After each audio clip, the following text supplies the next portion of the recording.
just a Zika virus nibbling at your heels.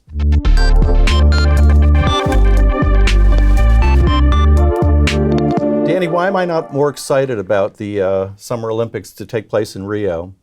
Well, I think, Matthew, what's bothering you was that the great American basketball players are not going. LeBron's not going. LeBron's not, nor is Rory McIlroy, Exactly. the famous Northern Ireland golfer.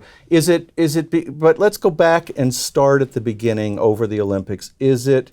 Are they about money? Are they about sports? I say they're all about money. No, I have to agree with you, Matthew. It's all about money. For once. For once. And for the first time, the Olympics have been given to a country and a city in Latin America. Yeah, but the question now about the Olympics, to start with, we can get into the sports in a minute, start with the money. Brazil's in a deep recession. It's having one political crisis after another.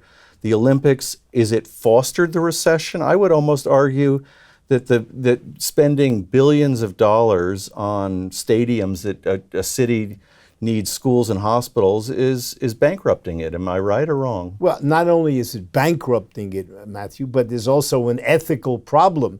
If you argue that having the Olympics is going to be a money-making thing and is eventually going to trickle down to the general population, you could argue that. But historically, it's just not true. In every country where there's been the Olympics, you don't see a spin-off where the general population has been better. It doesn't trickle down to anybody. Look, Greece. Somebody, yeah. Look, Greece went bankrupt over the Olympics. Tell me a successful Olympics. Maybe London in 2012 had some positive elements. A friend did a paper on comparing all the things that were promised and then were they delivered. And apparently a lot of what they did promise was delivered. But I think in the case of Brazil, the money ain't there, is it? Well, there is an element of corruption in all of this, as we've seen in various different forms in the soccer.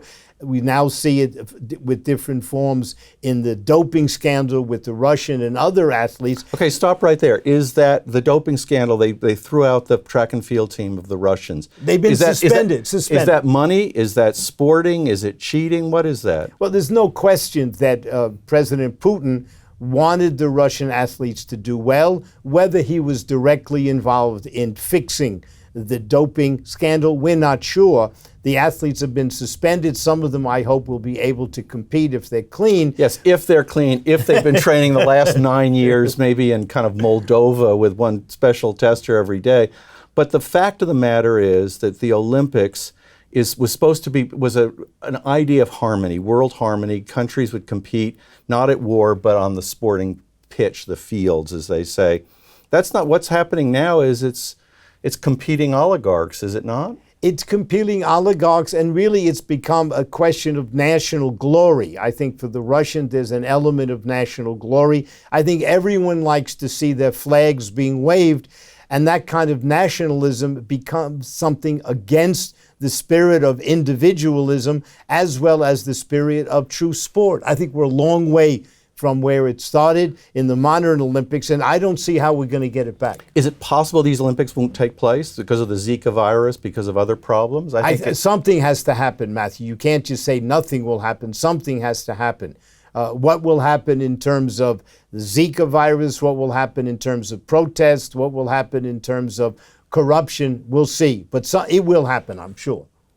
Well, that's all the time we have this week on Money and Sports. I'm Matthew Stevenson. I'm Danny Warner.